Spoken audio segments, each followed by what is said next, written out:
மக்கள் வணக்கம். திரைக்கடலோடி நிகழ்ச்சிக்கு உங்களை அன்புடன் வரவேற்கிறோம். இந்த நிகழ்ச்சியில் வாரந்தோறும் ஏற்றுமதி இறக்குமதி சார்ந்த பல்வேறு தகவல்களை நாம் பார்த்து வருகிறோம். அந்த வகையில் இன்றைக்கு ஏற்றுமதி துறை சார்ந்த நேயர்களாகிய உங்களது கேள்விகளுக்கு விடை சொல்லவும் பல புதிய தகவல்களை நம்மோடு பகிர்ந்து கொள்ளவும் மதுரை அகிலம் மார்க்கெட்டிங் பிரைவேட் லிமிடெட் நிறுவனத்தினுடைய மேலாண் இயக்குனரும் பிரபல ஏற்றுமதி இறக்குமதி பயிற்சியாளருமான அகிலம் திரு NAS ஜெயபாலன் அவர்கள் மக்கள் தொலைக்காட்சியில் நேரலையில் பங்கேற்க வருகை தந்திருக்கிறார். வணக்கம். வணக்கம்.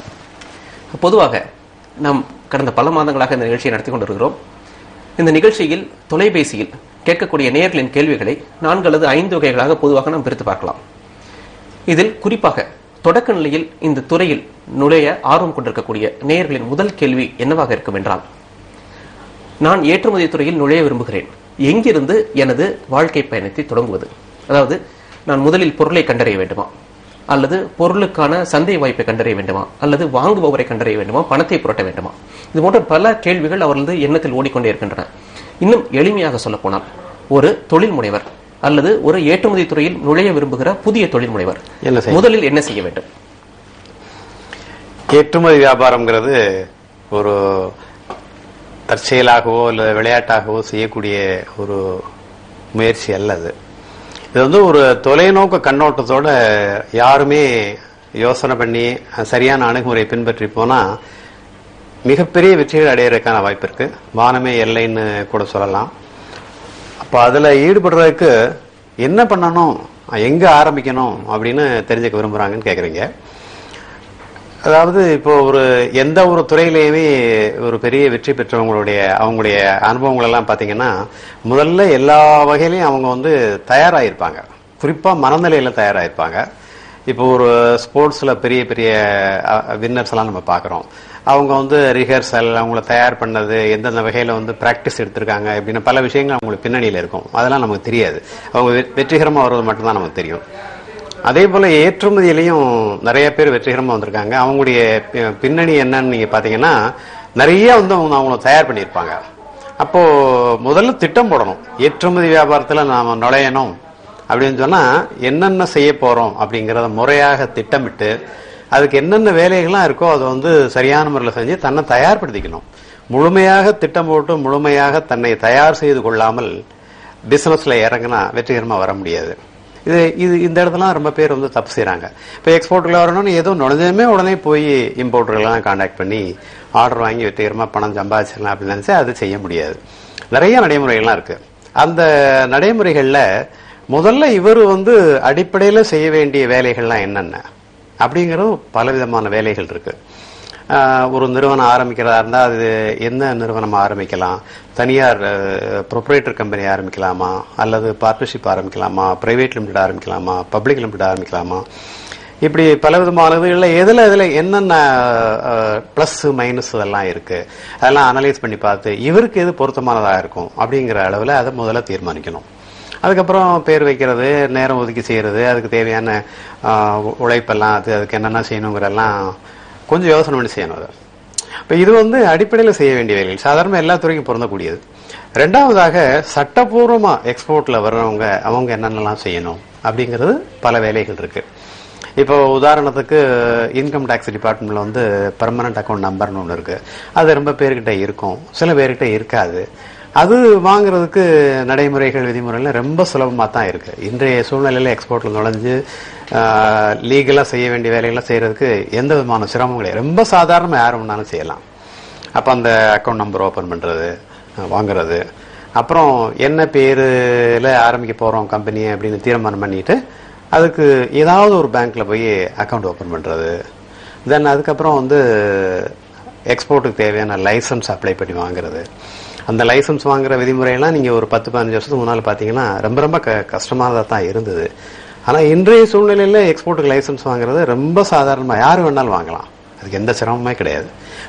தமிழ்நாட்டை பொறுத்த வரைக்கும் பாத்தீங்கன்னா, தமிழ்நாட்டுல சென்னை, மதுரை, கோவை, பாண்டிச்சேரி இந்த இடங்கள் எல்லாம் ரீஜனல் ஆபீசஸ் இருக்கு, ரீஜனல் லைசன்சிங் ஆபீசஸ் எல்லாம் இருக்கு. அங்க அதுக்குண்டான நிர்ணயிக்கப்பட்ட படிவங்கள்லாம் இருக்கு. அந்த படிவங்களை வாங்கி அதில் சொல்லப்பட்ட நடைமுறைகள் விதிமுறைகள் இதெல்லாம் பின்பற்றி ஃபில்அப் பண்ணி அனுப்புனா சாதாரணமாக ஒரு வாரம் 10 நாளைக்குள்ள வீடு தேடி லைசன்ஸ் வரும். அதுக்கெல்லாம் ஒன்றும் எந்த சிரமமும் கிடையாது. இதே போல ஒரு தபால் ஆபீஸுக்கு ஒரு முறையா தகவல் தெரியப்படுத்த வேண்டியது. ஏற்றுமதி சம்பந்தப்பட்ட ஏராளமான ஏற்றுமதி மேம்பாட்டு கழகங்கள் நிறைய இருக்கு. அந்த கழகங்கள்ல நம்ம என்ன பொருளை ஏற்றுமதி செய்யணும்னு யோசிக்க போறோமோ அதுக்கு தொடர்புடைய ஏற்றுமதி மேம்பாட்டு கழகங்கள் நிறைய இருக்கு.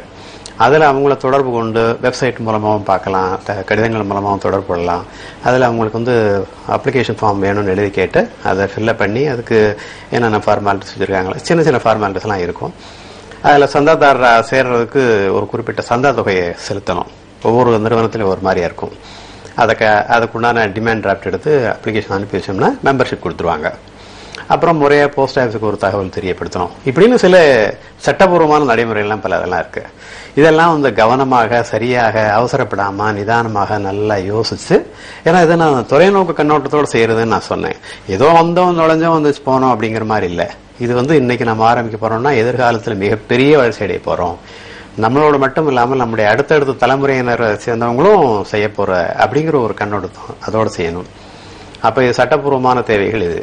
தென் அதுக்கப்புறம் வியாபார ரீதியா பார்க்கும்போது என்ன பொருளை எக்ஸ்போர்ட் பண்ணலாம், நம்மளுக்கு எது பண்ண முடியும், எதை பற்றிய அனுபவங்கள் இருக்கு, அல்லது இது ஒரு பொருளை பண்ணோம்னா அது சம்பந்தப்பட்ட அனுபவங்களையும் தகவல்களையோ விஷயங்களையோ விவரங்களையோ இதெல்லாம் எங்க போய் சேகரிக்கணும், என்ன செய்யலாம், அது சம்பந்தப்பட்டவங்களெல்லாம் பல பேர் சந்திச்சு அந்த விவரங்கள்லாம் சேகரிக்கிறது இதெல்லாம் கொஞ்சம் முறையா செய்யணும். அப்போ இந்த பொருளை விற்கலாம்னு முடிவு பண்ணதுக்கு அப்புறம் எந்த நாட்டுக்கு விற்கிறதுக்கு முயற்சி பண்ணலாம், நாம தீர்மானிச்சு இந்த பொருள் எந்த நாட்டில் விற்கிறதுக்கு வாய்ப்புகள் சற்று அதிகமாக இருக்கும், எங்க வாய்ப்புகள் குறைவாக இருக்கும், எங்க வித்தால் அதிக லாபம் கிடைக்கிறதுக்கான வாய்ப்புகள் இருக்கும், எங்க வித்தால் அரசாங்கத்தோட சலுகைகள் கூடுதலாக கிடைக்கும். ஸோ இது மாதிரி பல விஷயங்கள் இருக்கு. அப்போ என்ன பொருள், எந்த நாடு, நமக்கு நம்ம பொருளை வாங்கக்கூடிய இம்போர்ட்டர்கள் எந்தெந்த நாட்டில எல்லாம் இருக்காங்க, அதெல்லாம் சேகரிக்க இன்றைய சூழ்நிலை ஒன்றும் கஷ்டமே கிடையாது. அது முறையா போனவங்க தோல்வி அடைகிறதே கிடையாது. அந்த முறை தவறி போறவங்க எக்ஸ்போர்ட்ல வெற்றிகரமா வர்றதில்லை. அதுபோல என்ன விலைக்கு விற்கலாம்ங்கிறத நிர்ணயம் பண்றது, அந்த விலையை நிர்ணயம் பண்றதுல என்னென்ன வழிகள் எல்லாம் பின்பற்ற வேண்டியதாக இருக்கு, கப்பல்ல அனுப்பின வாடகை எவ்வளவு வரும், பிளேன்ல அனுப்பின வாடகை எவ்வளவு வரும், இது சம்பந்தப்பட்ட அரசாங்க விதிமுறைகள்லாம் என்னென்னலாம் வச்சிருக்காங்க, இப்படி பல விஷயங்கள் இருக்கு. இப்போ விலையை நிர்ணயம் பண்றது. அதே போல அந்த வித்த பொருளுக்கு பணம் வசூல் பண்ணணும்னா அந்த வெளிநாட்டு இம்போர்ட்டர் எந்த முறையில் பணத்தை கலெக்ட் பண்ணலாம், என்னென்ன முறைகள்லாம் வெளிநாட்டு வியாபாரத்தில் பின்பற்றப்படுது, அந்த முறைகள்ல எதெல்லாம் பிளஸ் மைனஸ் இருக்கு, எது பண்றதுக்கான வாய்ப்புகள் அதிகமா இருக்கு. இப்ப சுருக்கமா சொல்றதா இருந்தா இன்றைக்கெல்லாம் வெளிநாட்டு வியாபாரத்துல வெளிநாட்டுல இருக்கிற இம்போர்ட்டர்ஸ் முன்னதாக பணம் கொடுத்தே வாங்குறதுக்கு தயாராக இருக்காங்க. அட்வான்ஸ் பேமெண்ட், முழு தொகையோ அல்லது பகுதி தொகையோ அட்வான்ஸ் பேமெண்ட் கொடுத்து வாங்குற தயாரா இருக்காங்கிறதால் அந்த மாதிரி முறைகளையும் பின்பற்றலாம். அது தவிர பாதுகாப்பான முறையில் பணம் வசூலிக்கக்கூடிய முறைகள். ஆனால் இப்போ நம்ம சரக்கு அனுப்பி பணம் வராமல் ஏமாந்து போயிடக்கூடாது. அப்படி நம்ம ஏமாந்து போனோம்னா அந்த நஷ்டம் நமக்கு மட்டும் கிடையாது, நாட்டுக்கும் நஷ்டம். ஏன்னா அது அந்நிய செலாவணி. அங்கிருந்து வெளிநாட்டிலேருந்து ஒரு பொருளுக்கு வரக்கூடிய பணம் அந்த நாட்டு பணம். அந்த நாட்டு பணம்ங்கிறது ஒரு எக்ஸ்போர்ட்டருக்கு வரக்கூடிய பணம் மட்டும் கிடையாது, இந்திய அரசாங்கத்துக்கு வர வேண்டிய பணம். அதெல்லாம் விதிமுறைகள் நிறைய தீவிரமாவே இருக்கும். இப்ப நேர் ஒருத்தர் தொலைபேசியில் இருக்காரு, அதை பற்றி விஷயங்கள்லாம் தெரிஞ்சுக்கிட்டு பண்ணணும். மக்கள் வணக்கம். ஹலோ வணக்கம், எங்க இருந்து பேசுறீங்க? வணக்கங்க. உங்க தொலைக்காட்சி ஒளியை கொஞ்சம் குறைச்சு வச்சுக்கோங்க. கார்த்திகேயன், சென்னையில இருந்து பேசுறேன். சரி, உங்க ஐயம் என்னங்கறத கேளுங்க ஐயா. ஹலோ சொல்லுங்க கார்த்திகேயன். சார், நான் டிப்ளமா மெக்கானிக்கல் இன்ஜினியரிங் முடிச்சிருக்கேன். எஸ், எனக்கு ஒரு 5 years எக்ஸ்பீரியன்ஸ் இருக்கு இந்திய மேனுஃபேக்சரிங்ல. சரி, சிஎன்சி அண்ட் விஎன்சி அந்த மாதிரி ஆட்டோ காம்பனன்ட்ஸ் பண்றதுங்க. சரி, ஆட்டோ காம்பனன்ட்ஸ் இன்றைய வெளிநாட்டு வியாபாரத்துல மிக அதிகமான தேவையுள்ள பொருள்கள் ஒன்றும். இன்னும் வருங்காலங்களில் இன்னும் தேவை அதிகமாக இருக்கும். நீங்க மெக்கானிக்கல் இன்ஜினியரிங் வேற படிச்சிருக்கிறீங்க. ஐ திங்க் வயசு ரொம்ப கொஞ்சமா தான் உங்களுக்கு இருக்கும்னு நினைக்கிறேன். ஏற்றுமதி துறையில மிக மிக பிரகாசமான வாய்ப்புகள் இருக்கு. ஆனா ஆரம்ப காலத்துல இந்த விஷயங்கள் எல்லாம் தெரிஞ்சுக்கிட்டு கொஞ்சம் செயல்பட ஆரம்பிக்கிறதுக்கு கொஞ்சம் கஷ்டப்பட்டு தான் செய்யணும். நீங்க முறையா செஞ்சீங்கன்னா வெற்றிகரமா வரலாம். நீங்க சென்னையில இருக்கதான் சொல்றீங்க. நான் சென்னையிலேயே ட்ரைனிங் ப்ரோக்ராம்லாம் தொடர்ந்து 7 வருஷமா பண்ணிக்கிட்டு இருக்கேன். என்ன தொடர்பு உள்ள நீங்க மற்ற விவரங்கள்லாம் நேரம் பேசிக்கீங்க. தொடர்பு கொண்டதுக்கு நன்றி கார்த்திகேயன். தொடர்ந்து நிகழ்ச்சியை பாருங்க. அடுத்த நேயர். மக்கள் வணக்கம். நான் சிங்கப்பூருக்கு ஸ்பைசஸ் எக்ஸ்போர்ட் பண்ணேன். சரிங்க, உங்க பேர் என்ன? சிங்கப்பூருக்கு ஸ்பைசஸ் எக்ஸ்போர்ட் பண்ணா நான் அங்க உள்ள டிஃபரன்ஸ் ஸ்டோரை போய் கான்டாக்ட் பண்றதா? இல்ல இங்க இருந்தே த்ரூ மெயில்ல கான்டாக்ட் பண்ணி பண்ணலாமா அப்படின்னு. சரி, உங்க சந்தேகத்துக்கு ஐயா விளக்கம் அளிப்பாங்க, கேளுங்க. மெயில்லயே நீங்க தாராளமா நீங்க சிங்கப்பூருக்கெல்லாம் போய் வந்து வியாபாரம் பண்றதுங்கிறது நடைமுறையில சாத்தியப்படாது, அவ்வளவு சுலபம் அல்ல அது. அந்த முயற்சியை நீங்க ஏற்றுமதியில கொஞ்சம் வளர்ச்சி அடைஞ்சதுக்கு அப்புறம் அந்த முயற்சிகள் நீங்க ஈடுபடலாம். இது தவிர trade fair, buyer seller meeting இதெல்லாம் அரேஞ்ச் பண்ணுவாங்க. நீங்க ஸ்பைசஸுக்குன்னு தனி ஒரு ஏற்றுமதி மேம்பாட்டு கழகம் இருக்கு. நீங்க எந்த ஊர்ல இருக்கீங்க? சென்னையில இருக்கீங்களா, எங்க இருக்கீங்க? நீங்க சொல்லல. நீங்க அந்த ஸ்பைசஸ் போர்டு சம்பந்தப்பட்ட அலுவலகங்கள் வந்து தமிழ்நாட்டிலேயே பல இடங்கள்ல இருக்கு. சென்னையிலயும் இருக்கு, தூத்துக்குடியில இருக்கு, போடிநாயக்கனூர்ல இருக்கு, பல இடங்கள்ல இருக்கு. அதோடைய தலைமை அலுவலகம் வந்து கேரளால கொச்சியில இருக்கு.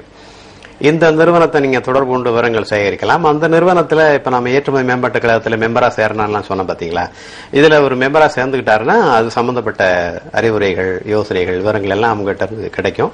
அதை பயன்படுத்தி இவர் கண்டிப்பா செய்யலாம். நன்றி ஐயா. அடுத்த நேயர். மக்கள் வணக்கம். வணக்கம் ஐயா. வணக்கம். எங்க இருந்து பேசுறீங்க? மாலிக் குமாரத்துல இருந்து பேசுறேன். உங்க சந்தேகம் என்னங்கறத கேளுங்க அப்துல். ஆமாய்யா, நான் துபாயில வந்துட்டு ஏற்றுமதி இறக்குமதி அந்த மாதிரி உள்ள, அதாவது எக்ஸ்போர்ட் அண்ட் இம்போர்ட் உள்ள லாஜிஸ்டிக் நிறுவனத்துல பணிபுரிகிறேன். சரி. ஷிப்பிங் கம்பெனி அது. சரி. இப்ப வந்துட்டு நான் இப்ப வெக்கேஷன்ல வந்திருக்கேன். சரி. நான் திரும்ப இந்த மாசம் வர மாசம் 1ஆம் தேதியில நான் ஃபர்ஸ்ட் வீக்ல அங்க இருப்பேன் இன்ஷா அல்லாஹ். சரி சரி. இங்க வந்துட்டு இங்க இருந்து நிறைய பொருட்கள் அங்க இறக்குமதி ஆகுது துபாய். ஆமா ஆமா ஆமா. ஆப்பிரிக்கன் கண்ட்ரிஸ் நிறைய அங்க இருந்து திரும்ப ரீஎக்ஸ்போர்ட் பண்றாங்க. சரி சரி. இம்போர்ட் பண்ணி இம்போர்ட் ஃபார் எக்ஸ்போர்ட் நாங்க பண்ணி கொடுக்குறோம் இங்க இருந்து. சரி. அப்படிங்கும்போது அந்த விஷயங்கள்ல நம்ம இங்க உள்ள யாரும் எக்ஸ்போர்ட்டர்ஸ் இருந்தாங்கன்னா நாங்க அவருக்கு உதவி செஞ்சு கொடுக்க முடியும். சரி. நீங்க எந்த பொருளை வந்து எக்ஸ்போர்ட் பண்ணணும்ட்டு இங்க இருந்து எக்ஸ்போர்ட் பண்ணணும்னு நினைக்கிறீங்களோ அதை பற்றிய விவரங்கள் வந்து உங்களுக்கு வெப்சைட்டுகளே நிறைய வெப்சைட்டுகள்ல வந்து விவரங்கள் அவைலபிளா இருக்கு. அல்லது நீங்க எந்த பொருளை வந்து எக்ஸ்போர்ட் பண்ணலாம்னு நினைக்கிறீங்களோ அந்த பொருளுக்கு தொடர்புடைய ஏற்றுமதி மேம்பாட்டு கழகம்னு இருக்குன்னு இப்ப கொஞ்ச நேரத்துக்கு முன்னால சொன்னேன், எக்ஸ்போர்ட் ப்ரமோஷன் கவுன்சில் அப்படின்ட்டு. அந்த அலுவலகங்களை வந்து நீங்க தொடர்பு கொண்டீங்கன்னா அந்த விவரங்கள் பூராமே அவங்ககிட்ட நீங்க சேகரிக்கலாம். தொடர்பு கொண்டதற்கு நன்றி அப்துல் மாலிக். தொடர்ந்து நிகழ்ச்சியை பாருங்க. இப்ப இந்த அப்துல் மாலிக் கேட்டது மாதிரி ரீ எக்ஸ்போர்ட், அதாவது மறு ஏற்றுமதி அப்படின்னா என்ன, அது எங்க இருந்து தொடங்குது, எப்படி செய்யறது? அதாவது ஏற்றுமதியில இது வந்து ஒரு வியாபாரம். இப்போ ஒருத்தர் ஒரு பொருள் வந்து ஒருத்தர் உற்பத்தி பண்றாரு சாதாரணமா, அவர் அந்த பொருளை விற்கிறதுக்கு அவருக்கு நேரடியாக கிடைக்கிற வாய்ப்புகளை விட சில ஏஜென்ட்டுகள் மூலமாக வியாபாரம் செய்யறதுக்கும் ஏற்பாடு செய்வாங்க. அப்ப அந்த ஏஜென்ட்டுகள் வந்து வாங்குறவங்க யாரும் அவங்களுக்கு அவங்கள தொடர்பு கொண்டு அவங்களுக்கு அந்த பொருளை சப்ளை பண்றதுக்கு இந்த ஏஜென்ட்டுகள் வந்து அந்த உற்பத்தியாளர்களுக்கு டைரக்ஷன் கொடுப்பாங்க. அதாவது இது ஒரு சேனல் ஆஃப் டிஸ்ட்ரிபியூஷன் சேனல் அப்படின்னு சொல்றது. ஸோ இது போல ஒரு இன்னொரு நாட்டில் இருக்கக்கூடிய ஒரு இறக்குமதியாளர் அல்லது ஒரு ஏஜென்ட் எப்படி வேணாலும் இருக்கலாம். இப்ப இந்தியாவில இருந்து கிடைக்கக்கூடிய ஒரு பொருளை அவர் அந்த நாட்டுக்கு அந்த நாட்டில் இருந்துகிட்டு அவர் இங்கிருந்து அதை வாங்கி இன்னொரு நாட்டுக்கு விற்கலாம். சாதாரணமா வந்து அது மாதிரி விற்கிறதுல வந்து வாய்ப்புகள் இல்லை. ஏன்னா இங்கிருந்து அங்க போறது, அங்கிருந்து இன்னொரு இடத்துக்கு போறப்போ டிரான்ஸ்போர்டேஷன் எக்ஸ்பென்சஸ் எல்லாம் கொஞ்சம் அதிகமாக வரும். அவர் அந்த நாட்டில் இருந்துகிட்டே இந்த நாட்டில் உள்ள எக்ஸ்போர்ட்டருக்கு இன்னொரு நாட்டுக்கு சரக்குகளை அனுப்ப சொல்லி அறிவுரைகள் சொல்லலாம். இதுக்கு வந்து தேர்ட் கண்ட்ரி எக்ஸ்போர்ட்னு பேரு.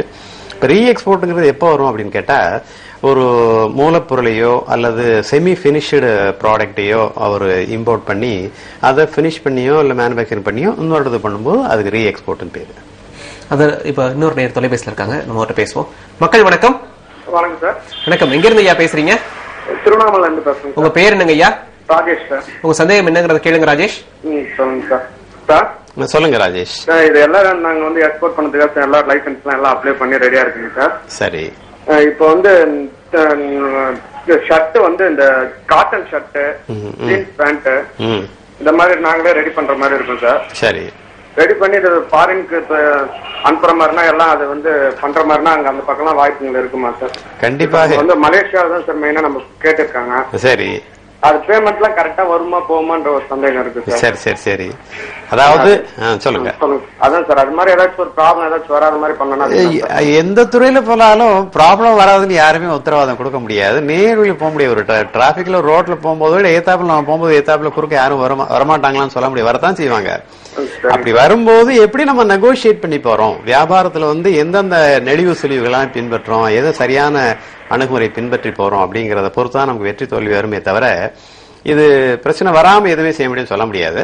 அப்ப நீங்க மலேசியாவுக்கு எக்ஸ்போர்ட் பண்றதா இருந்தா எந்த முறையில பணம் வாங்குறத ஒத்துக்கிட்டு நீங்க பிசினஸ் பண்ண போறீங்க, இப்போ நான் இப்ப கொஞ்ச நேரத்துக்கு முன்னால சொன்னது போல அட்வான்ஸ் பேமெண்ட் வாங்கி நீங்க பணம் வந்ததுக்கு அப்புறம் நீங்க சரக்கு அனுப்புனீங்கன்னு சொன்னா உங்களுக்கு ஒரு பிரச்சனையும் வராது. அல்லது அடுத்தபடியா அட்வான்ஸ் பேமெண்ட்டுக்கு அடுத்ததாக எல்சின்னு ஒரு முறை இருக்கு, லெட்டர் ஆஃப் கிரெடிட் அப்படின்னு. அந்த எல்சிங்கிற முறையில நீங்க வியாபாரம் பண்ணும்போது எல்சியில டாக்குமெண்ட்டுகள்லாம் ரொம்ப கவனமாக பரிசீலனை பண்ணி ஏத்துக்கிட்டு அதுல உள்ள நிபந்தனைகளுக்கு உட்பட்டு நீங்க செஞ்சா பிரச்சனை வராது. இல்லைன்னா அதுல சின்ன சின்ன சிரமங்கள் வரதுக்கு வாய்ப்பு இருக்கு. தென் அடுத்தாப்புல வந்து டிபின்னு ஒரு முறை, டிஏன்னு ஒரு முறை, இப்படி எல்லாம் பணம் வசூலிக்கிறதுக்கு முறைகள் இருக்கு. இதெல்லாம் கொஞ்சம் ஆபத்தான முறை. பணம் வர்றதுக்கு வாய்ப்பு இல்லாம போறதுக்கோ ஏமாந்து போறதுக்கோ, அந்த ஏமாந்து போறது மட்டும் அல்லாமல் அதுல வரக்கூடிய பின் விளைவுகள், அரசாங்கம் எடுக்கக்கூடிய நடவடிக்கைகளை சந்திக்கக்கூடிய அந்த பிரச்சனைகள்லாம் வரும். அப்படிங்கறதுனால நீங்க பணம் வசூலிக்கிறது எந்த முறை பின்பற்றி செய்ய போறீங்க. அதே போல அவங்க ஆர்டர் கொடுக்கும்போது அந்த ஆர்டர்ல வந்து என்னென்ன தரம் சம்பந்தப்பட்ட குறிப்புகள், குவாலிட்டி ஸ்பெசிபிகேஷன்ஸ் என்னென்னலாம் கொடுத்துருக்காங்க, அதை நீங்க சரியான முறையில் பின்பற்றி செய்யறீங்களா. இப்ப இதுல எல்லாம் நீங்க சொல்ற அந்த ஷர்ட், டெக்ஸ்டைல் ப்ராடக்ட், இதுல வந்து டெக்ஸ்டைல் சம்பந்தப்பட்ட சில நுணுக்கங்கள்லாம் இருக்கு. இப்ப இந்த ரீடு, பிக்கு, வார்ப்பு, வெப்ட், ஜிஎஸ்எம், இப்படி பல விஷயங்கள்லாம் இருக்கு. அவங்க சொல்லியிருக்கிற அதே மாதிரி இப்ப பிளெண்டட், இப்ப பியூர் காட்டன் ஷர்ட்னு ஒரு சொல்றாரு.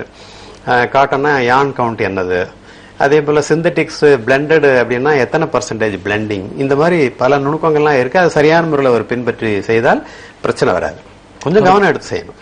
தொடர்பு தாராளமா செய்யலாம். நீங்க வெற்றிகரமா கார்மெண்ட்டை பொறுத்த வரைக்கும், குறிப்பா ஷர்ட்டை பொறுத்த வரைக்கும் மிக நல்ல வாய்ப்புகள் இருக்கு, உறுதியாக செய்யலாம். நன்றி ராஜேஷ். தொடர்ந்து நிகழ்ச்சியை பாருங்க. அடுத்த நேயர். மக்கள் வணக்கம். ஹலோ வணக்கம். எங்க இருந்து பேசுறீங்க ஐயா? உங்க பெயர்? முருகன். முருகனா? ஆமாங்க. உங்க ஐயம் என்னங்கறத கேளுங்க முருகன். வந்து எக்ஸ்போர்ட் பண்றதுக்காக சார் கிட்ட கேளுங்க. கேளுங்க சார். நான் வந்து கேஷ்யூ எக்ஸ்போர்ட் பண்றதுக்காக ட்ரை பண்ணிட்டு இருக்கேன். கேஷ்யூ நட்டா எங்க பண்ருட்டியில இருந்தா? பண்ருட்டியில. சரி சரி. வந்து எனக்கு பையன் அட்ரஸ் வேணும் சார் எனக்கு. சரி. அது வந்து எப்படி சார் கிடைக்கிறது? அதுவும் இல்லாம இப்ப அப்துல் மாலிக் ஒருத்தர் உங்ககிட்ட பேசினாரு. ஆமா ஆமா. அவரு வந்து ரீ எக்ஸ்போர்ட் பண்றதுக்காக அவரு இங்க பையர் கேட்டார் இல்லீங்களா? சரி சரி. அவரு பையர் கேட்கல, எக்ஸ்போர்ட்டருடைய இங்க இருந்து எக்ஸ்போர்ட் பண்றவங்களுடைய தொடர்புகள் வேணும் அப்படின்னு கேட்டாரு. அதுதான் இப்ப வந்து இங்க இருந்து எக்ஸ்போர்ட் பண்றதுக்கு நான் ரெடியா இருக்கிறேன் இல்லையா? சரி சரி. அவருடைய போன் நம்பர் எனக்கு வேணும். அவருடைய போன் நம்பர் நீங்க நிலையத்தை தொடர்பு கொண்டு கேட்டுக்கங்க. அதை இப்போ நீங்க இதே நம்பர்ல கான்டாக்ட் பண்ணா அவரை கேட்கறாங்களே, கேட்டுக்கங்க. சரி சரி. இப்ப நீங்க பையன் அட்ரஸ் எப்படி? இப்ப சரி. இப்போ நான் சொல்ற விஷயத்த கொஞ்சம் தெளிவா புரிஞ்சுக்கங்க. நீங்க மட்டும் இல்ல, நண்பர் சிங்காரம் அவரும் அதே முதல்ல இந்த நிகழ்ச்சிக்கு முதல்ல பேசிக்கிட்டு இருந்தோம். இப்போ எக்ஸ்போர்ட் வியாபாரத்துல நீங்க இன்றைய சூழ்நிலையில விலாசங்களை வாங்குறதுங்கிறது பிரயோஜனமே இல்லை. நல்லா ஞாபகம் வச்சுங்க, இது என்னுடைய ஆழமான கருத்து. விலாசங்கள் வந்து நீங்க சேகரிக்கணும் அப்படின்னு சொன்னா எத்தனையோ இடங்களின் மூலமாக இலவசமாவே விலாசங்களை நீங்க சேகரிக்கலாம். ஈவன் பணம் கொடுத்து கூட முறையா, நான் வந்து தப்பான முறையில இல்ல, நேர்மையான முறையிலேயே பணம் கொடுத்து பணம் கட்டி அட்ரஸ் வாங்குற முறைகள்லாம் பல இருக்கு. ஆனா என்னுடைய கருத்து வந்து நீங்க விலாசங்களை வாங்குறது பிரயோஜனமே இல்லை. ஆனா நிறைய வெப்சைட்டுகள் இருக்கு கம்ப்யூட்டர்ல. அந்த வெப்சைட்டுகள் வந்து ரொம்ப ஒண்டர்ஃபுல் சர்வீஸ் பண்றாங்க. அந்த மாதிரி வெப்சைட்டுகள்ல பலவிதமான பல நூற்றுக்கணக்கான ஆயிரக்கணக்கான வெப்சைட்டுகள் இருக்கு.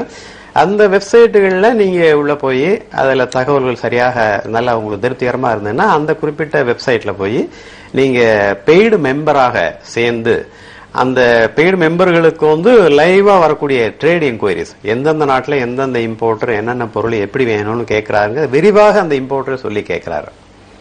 சோ அந்த விரிவா சொல்லக்கூடிய அந்த லைவ் ட்ரேட் என்கொயரிஸை பார்த்து அதன் மூலமாக அந்த இம்போர்ட்டர்களை கான்டாக்ட் பண்ணினா தான் இன்றைய சூழ்நிலையில வெற்றிகரமா எக்ஸ்போர்ட் பண்ண முடியுமே தவிர இந்த அட்ரஸஸ் வாங்குறதுல பிரயோஜனமே கிடையாது. நீங்க இது மாதிரி கேட்கறதுனாலதான் பல பேர் வந்து அட்ரஸ் வந்து தர்றதாக சொல்லி அட்ராக்ட் பண்றதுக்கு சில வியாபார முயற்சிகள்லாம் எடுத்துக்கிட்டு இருக்காங்க. அது சரியில்லை. அதனால விலாசங்களை நீங்க கேட்கறது தேவையே இல்லை. அதான் என்னுடைய கருத்து. தொடர்பு கொண்டதற்கு நன்றி ஐயா. அடுத்த நேயர். மக்கள் வணக்கம். சார் வணக்கம் சார். வணக்கம். எங்க இருந்து பேசுறீங்க ஐயா? சார் நான் சிவாஜில இருந்து பேசுறேன். உங்க பெயர்? என் பேர் செல்வம் சார். என்ன தொழில் பண்ணிட்டு இருக்கீங்க? என் பேர் செல்வம். என்ன தொழில் பண்ணிட்டு இருக்கீங்க செல்வம்? சார் நான் அரிசி கடை வச்சிருக்கேன் சார். அப்படிங்களா? உங்க சந்தேகம் என்னங்கறத கேளுங்க. சார் ஐயா வணக்கம். வணக்கம், சொல்லுங்க செல்வம். சார் உங்கள்கிட்ட ஏற்கனவே ஒரு தடவை பேசியிருக்கீங்களா? ஆமா சார். தொலைக்காட்சியிலேயே இல்ல அலுவலகத்திலயா? போன்ல ஒரு ட்ரிப்பு பேசுனேன், மக்கள் டிவில ஒரு ட்ரிப்பு பேசுனேன் சார். சரி சரி, சொல்லுங்க. அதாவது சார் இப்ப விபினியா சோமிபுரா, அதாவது அஸ்வகந்தா, அது ஒண்ணு ஆரம்பிச்சு சார். எக்ஸ்போர்ட் கம்பெனில விர்ஜினியா சோமிபுரான் அஸ்வகந்தான்னு சொல்லுவோம்ல சார் நம்ம. அஸ்வகந்தா அஸ்வகந்தா. அஸ்வகந்தா அது. அப்புறம் இந்த லேடிஸ் ஃபிங்கர் விதை மட்டும். சரி சரி. இது வெஜிடபிள்ஸ் ஃப்ரூட்ஸ் சொல்லி காமனா ரைஸ் நிறைய அவங்க எங்களுக்கு இது தேவைப்படுதுன்னு ஒரு பார்ட்டி மெயில் போட்டிருந்தாரு சார். சரி சரி. நான் ட்ரேட் இந்தியா மூலமா மூவ் பண்ணி அவங்களுக்கு பதில் இன்னைக்கு மெயில் போட்டாச்சு சார். சரி சரி. இந்த எழுத்து முறைகள்ல எப்படி சார் நம்ம கையாளுறது? அதுதான் எல்சியில பல விதமான முறைகள் இருக்கு. ஒவ்வொரு டைப் ஆஃப் எல்சிலையும் ஒவ்வொரு விதமான நடைமுறை இருக்கு. இதெல்லாம் ரொம்ப விரிவாக பேசக்கூடிய சமாச்சாரம். நீங்க இந்த தொலைக்காட்சியில இதுக்கு உடனே பதில் சொல்ல முடியாது. அந்த எல்சி எந்த பேங்க்ல ஓபன் பண்றாங்க, எந்த பேங்க் சேருது, அந்த எல்சியில் உள்ள நிபந்தனைகள் என்னென்ன எல்லாம் சொல்லப்பட்டிருக்கு, அது எந்த பிரிவை சேர்ந்த எல்சி இப்படிங்கறதை பொறுத்து நீங்க தீர்மானிக்கணும். இதெல்லாம் நாங்க விரிவான முறையில இந்த எல்சியை பத்தியே ஒரு நாள் முழுவதும் காலையில இருந்து சாயங்காலம் வரைக்கும் சொல்லிக் கொடுப்போம். அதனால நீங்க இந்த நிகழ்ச்சி முடிஞ்சதுக்கு அப்புறம் தொடர்பு கொள்ளுங்க. இந்த நன்றி செல்வம். இந்த செல்வம் கேட்ட மாதிரி இந்த எல்சி லெட்டர் ஆஃப் கிரெடிட் கடன் கடிதம் இந்த இதை நீங்க சொல்ற மாதிரி பல கூறுகள் இருக்கனால இதை பூர்த்தி செய்வதற்கு அல்ல நிரப்புவதற்கு இது கூடுதலாக ஒரு வழக்குரைஞருடைய உறுதுணையெல்லாம் தேவைப்படுமா? இல்ல, அப்படி கிடையாது. அதாவது எல்சிங்கிறது கடனுறுதி கடிதம் அப்படி சொல்ல முடியாதுன்னு சுருக்கமா சொன்னா கேரண்டி லெட்டர் ஃபார் பேமெண்ட் சொல்லலாம். அதாவது நீங்க எக்ஸ்போர்ட்டர், நான்